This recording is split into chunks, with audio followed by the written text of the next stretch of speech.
Well, I thought we were supposed to run just to 5 to 7 minutes, so I'll try to hurry up. But could I have the next slide, please? There's some advantages. Many of these advantages you've already heard from the previous speakers to nuclear power. One of the most important is it's a low carbon generator and a reliable generator of electricity. Next slide. But nuclear has its disadvantages as well, particularly the high cost of new nuclear plants as opposed to the cost of operating and maintenance of existing plants. Nuclear weapons proliferation, reactor safety, and spent fuel disposal are the big ticket items in the priority that I would place them. There are also some unresolved health and safety, some health issues and environmental issues associated with uranium mining around the world. Next slide. Nuclear has its own unique set of risks. It's the only technology that requires an international safeguard regime to prevent you from making nuclear weapons with the fuel. Gwyneth played a little game with the pellet of fuel. She didn't mention that it takes 8 times as much uranium going into the enrichment plant, or 6 to 8 times as coming out, so that the amount of uranium is 8 times more. And then the uranium in the ore is only at about 0.5% if you're using open pit or underground as opposed to in situ leach methods. So the concentration of the ore you dig out of the ground to make that little pellet is about 200 times 8 or so. So she should have come in with a bucket full of pellets. But if you want to play those games, this is a ½ liter bottle. If this was full of plutonium, it'd be 10 kilograms. Every reactor of about a gigawatt produces annually a couple of 100 kilograms of plutonium. So with 10 kilograms, you could make a Nagasaki-sized nuclear weapon. Maybe it only be, since it's reactor grade, you have to be a little more efficient than the Nagasaki design to get the same 20 kilotons. The weapons labs that Schwarzenegger operates, like at Livermore, they know how to make nuclear weapons out of about a little over 1 kilogram of plutonium. They could make a 1 kiloton yield bomb if it were weapon grade, and 2 or 3 times that amount if it were reactor grade. Also, the nuclear is the only technology, at least in the U.S., where the government has to subsidize insurance for catastrophic accidents, at least at the high end. And it's the only technology where the waste is so dangerous and it contains all this plutonium that the government has to be responsible for the waste disposal. So basically the power producers have pawned off all the problems on, fostered them on the government, and they're left with this nice little power plant that boils water and makes energy and is clean and so forth, as long as it doesn't have an accident. Next slide. Climate change. Next slide.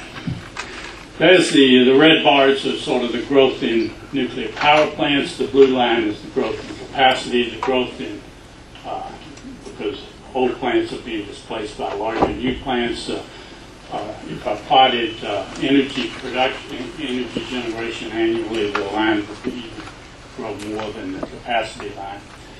It's easy to work with capacity, so if we could have the next slide. You see the historical growth in capacity of nuclear power plants on a worldwide basis. You take those existing plants, you can project out some lifetime of before they're retired, and you can see that, yes, they've provided a carbon offset, and they will continue to provide a carbon offset. We will, if you next slide, we can add to the, looking forward, we can add to the existing plants. The thin red line is the reactors under construction. These are from the World Nuclear Association database. They update this database every couple of months. The yellow is planned reactors where you have firm plans plans and dates for construction and so forth. And the greenish is projected or proposed nuclear plants for which there are no construction dates. And I've added another little category of replacing power from French reactors by adding new reactors and also Canadian reactors. So you see that nuclear is going to continue. It's going to grow. It probably won't grow at the rate that's shown by the graph, because things tend to get slowed down rather than accelerated. And you shouldn't pay much attention out beyond 2030, because people don't project reactors beyond 2030. So it could go either way. Next slide. You can convert all of those data into carbon offsets by looking at various regions of the country and seeing whether you're offsetting hydro or coal or gas and so forth. And you see that nuclear has made a contribution to carbon offsets and will continue to make a contribution. Next slide. So the issue is not whether one likes or dislikes nuclear power, whether it's preferable to coal, or whether it should be part of the mix. It already is, whether we solve the global warming with or without nuclear power. The issue is today in the United States whether the federal government should be subsidizing new nuclear power plants. That's the issue. Not all of these others. Do you like it? Do you not like it? In fact, next slide. From an economic standpoint, the efficient way to limit carbon is to regulate it, is to cap it the way we do other pollutants. We internalize the externalities.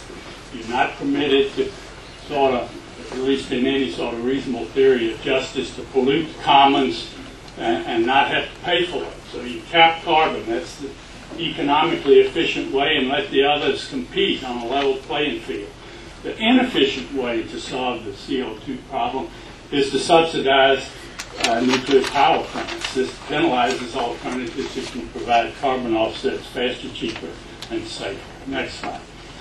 Now, Patrick Moore, in his last year in his Washington Post op-ed, was refuting all these myths about nuclear power, and here's what he said about nuclear energy is extensive. He says nuclear only costs 2 cents a kilowatt hour. Of course, he's talking about existing plants and not new plants, because he's only looking at the forward cost of operating and maintenance and fuel. Next slide.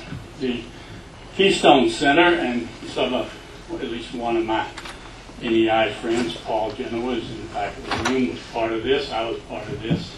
Our estimates last year were that new nuclear plants, the levelized cost of power from them would be about 8 to 11 cents a kilowatt hour. These numbers in there, I think, low, because costs of construction have gone up even since this. But that's a good representative number. Next slide. Capping carbon is the highest priority of the Natural Resources Defense Council, my organization, and most other environmental organizations. This is the single policy that would do the nuclear energy the most good. Single policy.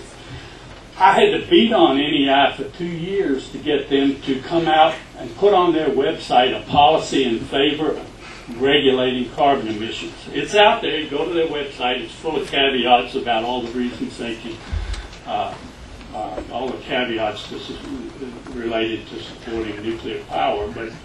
But they finally turned around. Next slide. But for the nuclear industry and for NEI, and NEI pays Patrick Moore's bills, it's all about subsidies. Early site permits. Read them. It's all about subsidies. And these subsidies are going to penalize alternative technologies that can get you cheaper, faster relief from carbon.